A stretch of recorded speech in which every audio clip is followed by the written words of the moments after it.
Primero que todo, presentaremos los objetivos de la clase, los cuales son los siguientes: comprender el concepto de inclusión en un contexto educativo, interiorizar conceptos relacionados con la inclusión dentro del aula y conocer las principales barreras y facilitadores para la inclusión educativa. Ya con esto en mente, comencemos. Antes de adentrarnos a hablar sobre la inclusión, vamos a hablar sobre un término preexistente a este llamado integración. Aquí tenemos una fotografía en donde tenemos la integración versus la inclusión.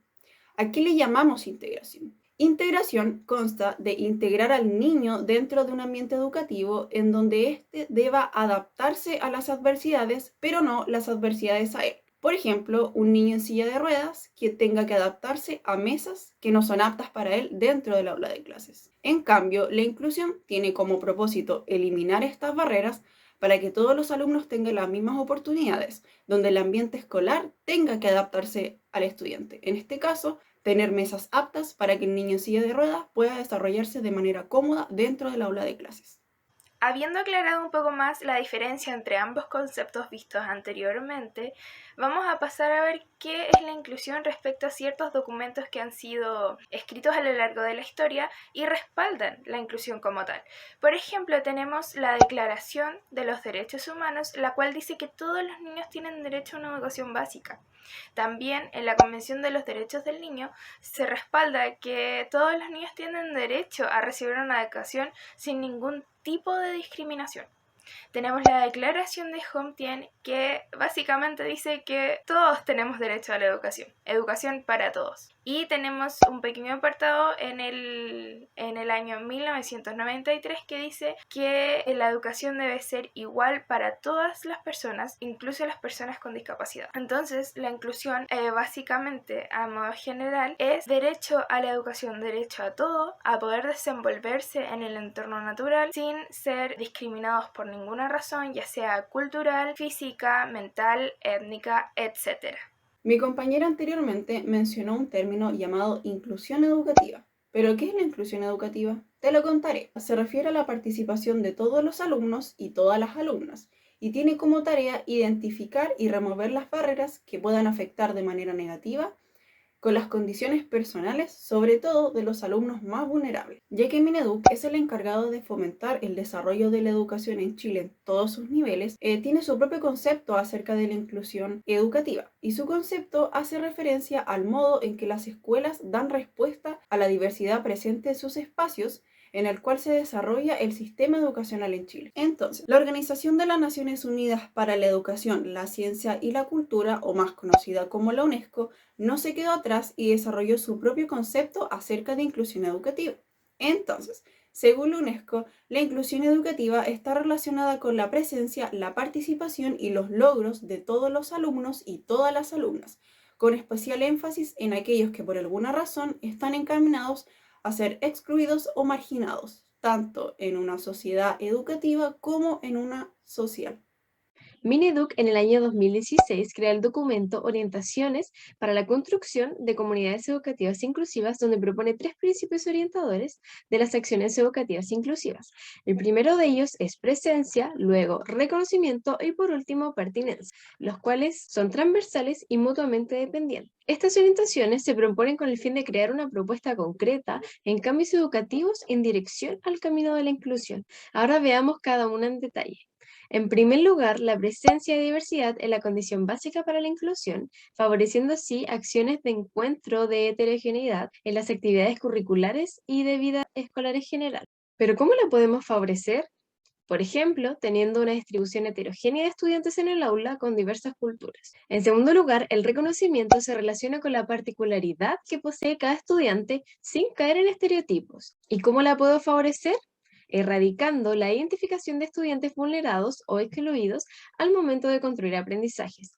Es importante considerar a todos los estudiantes en igualdad de condiciones. Y en tercer lugar, la pertinencia, que se relaciona con construir contextos de aprendizaje que aseguren que cada estudiante se vea representado, es decir, aprendizajes adecuados al contexto, por ejemplo, de su cultura, orientación de género, edad, estilos de aprendizaje, intereses, talentos, etc. ¿Y cómo lo puedo favorecer? Creando instancias instancias dentro y fuera del aula que den oportunidad a realizar celebraciones, rituales o acciones de la comunidad local donde se exprese la diversidad de estudiantes y sus familias. Sigamos con los factores que influyen en la inclusión educativa. En primer lugar se encuentra la planificación, que nos ayuda a decidir y estructurar el cómo realizaré mi clase o actividad, qué materiales utilizaré para lograrlo y el tiempo del que dispondré para su realización. En este primer factor es importante tener en cuenta las características individuales y grupales del grupo curso, además de tener claridad en los contenidos que quiero enseñar. Para ello destacan 3 preguntas que debemos tener en consideración. La primera dice, ¿cómo podemos presentarle el contenido de forma que le resulte interesante? Por ejemplo, si es en niños pequeños, se podría considerar juegos o películas que sean de su agrado. Luego debemos preguntarnos, ¿cómo aprende mejor este grupo? Por ejemplo,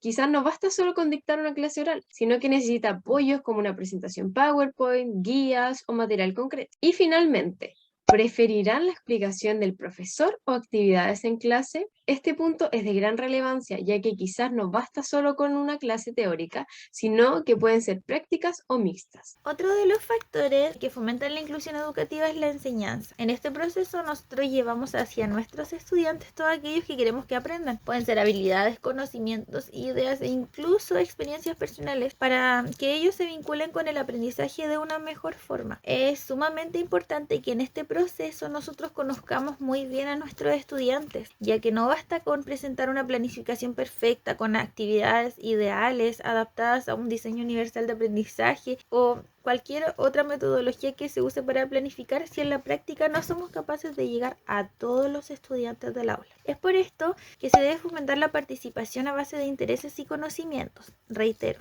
debemos conocerlos. Debemos utilizar técnicas de trabajo individuales y grupales. Así evitamos la segregación de algunos estudiantes que puedan llegar incluso a aislarse por completo del grupo. Debemos usar y adaptar las nuevas tecnologías de la información para crear aprendizajes significativos. Hoy en día tenemos muchísimas herramientas que nos pueden ayudar a llegar a todos nuestros estudiantes. Y la inclusión no abarca solamente a aquellos que tienen una necesidad educativa, sino también a aquellos que tienen una cultura diferente, que viven en distintas poblaciones. Todo hace que todos sean inmensamente diferentes y siempre viendo la diferencia como una fuente de riqueza, aprendiendo el uno del otro. Es muy importante que guiemos en ese proceso a nuestros estudiantes y utilicemos las herramientas de la mejor forma posible. Debemos crear y adaptar material, utilizar de mejor manera los recursos. No siempre vamos a trabajar con el lápiz y la hoja o una guía. Debemos aprender a utilizar lo que tenemos, el concreto. Organizar el proceso docente y extradocente, ya que si no tenemos una organización nosotros no podemos esperar que nuestros alumnos se organicen bien. Debemos vincular la enseñanza y el aprendizaje con la vida diaria de nuestros estudiantes. Es importante ponernos en todas las situaciones probables para que ellos sientan parte del aprendizaje, sientan que es suyo, que es algo propio y que todos pueden alcanzarlo de distintas formas. Debemos planificar de acuerdo a las características de los alumnos, siempre en torno a las características de nuestros alumnos. Creo que el punto más importante de esto, del proceso de enseñanza, es que como docentes debemos tener siempre presente que si no conocemos a nuestros alumnos no vamos a poder generar aprendizajes significativos. La tercera dimensión es la organización. La organización es importante, ¿por qué? Porque permite el logro de metas diversificadas para cada estudiante, ya que la organización del aula se va a adaptar en respuesta a la información que nos proporcionan los estudiantes frente a las clases. Esta organización debe cumplir con ciertas exigencias como la flexibilidad, la creatividad y la cooperación. Además, se debe considerar desarrollar la responsabilidad de los estudiantes, establecer normas y formas de trabajo, servicios de apoyo al centro y la accesibilidad de espacios y a materiales. Por último, y en cuarto lugar, tenemos el clima, o también conocido como ambiente, el cual es fundamental en el proceso de enseñanza-aprendizaje de los estudiantes, ya que son muchos los factores que influyen en la creación de un ambiente saludable. Hay factores que son positivos o negativos, que es decir, pueden sumar o restar en este proceso. Y dentro de los que suman, debemos tener una buena actitud frente a los estudiantes con necesidad educativa, es decir, motivarlos constantemente, alentarlos a seguir adelante y hacerles ver que todo lo que se proponen es posible. En segundo lugar, debemos crear o tener, mejor dicho, una buena relación interpersonal, ya que esto puede lograr mucho, es como la base, puede hacer que todo el proceso de enseñanza-aprendizaje sea mucho más ameno y llevadero. Y en tercer lugar, debemos hacer que todos participen en las actividades de la clase y que den sus opiniones y sean partícipes de las actividades. Ahora veamos las barreras para la inclusión escolar. Aquí quisimos destacar 4 puntos más importantes, cuales dejamos una breve descripción abajito para que ustedes se hagan una pequeña idea de lo que consiste cada uno. En primer lugar, tenemos la barrera de acceso, la cual, tal como dice aquí, se refiere a la universalidad del entorno, lo que significa básicamente que el entorno no está preparado para cubrir una necesidad de una persona que tenga alguna dificultad. Un ejemplo de esto puede ser que quizás un estudiante de un establecimiento acuda a en silla de ruedas y en la entrada solo exista como acceso las escaleras y no una rampa, que sería lo ideal para que este estudiante pudiera acceder de manera independiente. En segundo lugar, tenemos la barrera de recursos, la cual básicamente hace referencia a la escasez de recursos tanto monetarios como materiales que pueda presentar un establecimiento educacional, lo cual impide llevar a cabo de buena manera el proceso de enseñanza-aprendizaje de un estudiante.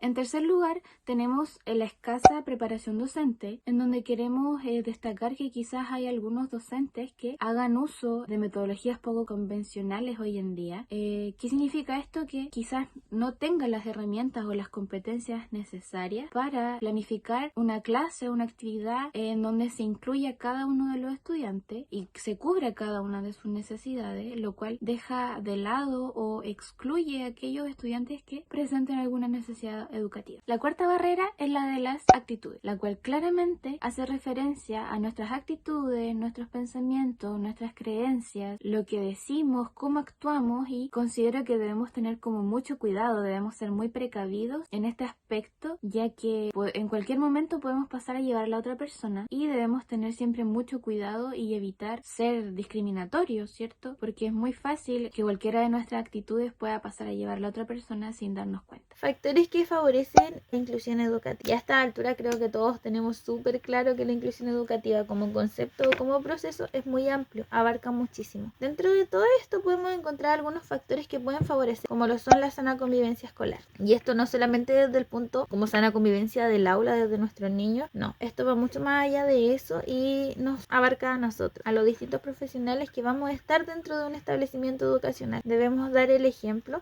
Otro factor es favorecer a la diversidad. Esto no poniendo límites ni barreras para todos nuestros estudiantes o en los distintos colegios, tanto como para ingreso, para selección o para la división de los distintos cursos que están dentro de cada escuela. Deben haber docentes competentes. Este es un punto súper importante. Debemos ser profesionales preparados y podemos tener también como factor importante la gestión curricular inclusiva.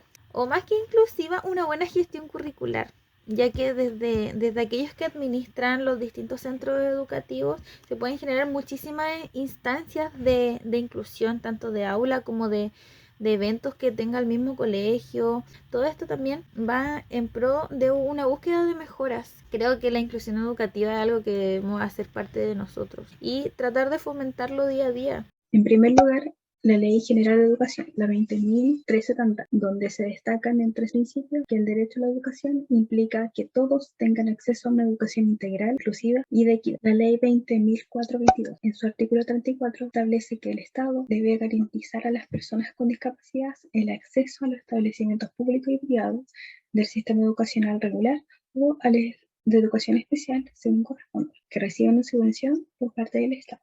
El decreto 83 aprueba criterios y orientaciones de adecuación curricular a través de la planificación diversificada, detección de necesidades educativas, determinación de apoyos y adecuaciones si corresponde para que todos sean incluidos dentro del aula regular para permitir y facilitar el acceso al sistema educacional. El decreto 170 es el reglamento de la ley 20.201 y este fija las normas para determinar los alumnos con necesidades educativas especiales y regula los requisitos, los instrumentos, las pruebas diagnósticas, el perfil de los profesionales competentes que deberán aplicarla a fin de identificar a los estudiantes con necesidades educativas especiales. La ley 20.845 de inclusión escolar regula la admisión de los estudiantes, elimina el financiamiento compartido y prohíbe el lucro, o sea, posibilita a las familias en la elección de un proyecto educativo de su preferencia sin ninguna discriminación arbitraria, promoviendo y resguardando la diversidad, la inclusión y la dignidad de las personas en el sistema educativo. Y por último, si bien no es una ley ni un decreto, pero sí es un documento que debemos tener como referencia con futuros docentes, es el marco de la buena enseñanza. En él se indican las responsabilidades que debe tener el docente, tanto en el aula, en la escuela, como con sus estudiantes. Como por ejemplo se destaca que los docentes debemos propiciar un clima de inclusión de las diferencias de género, culturales, étnicas y socioeconómicas, entre otras.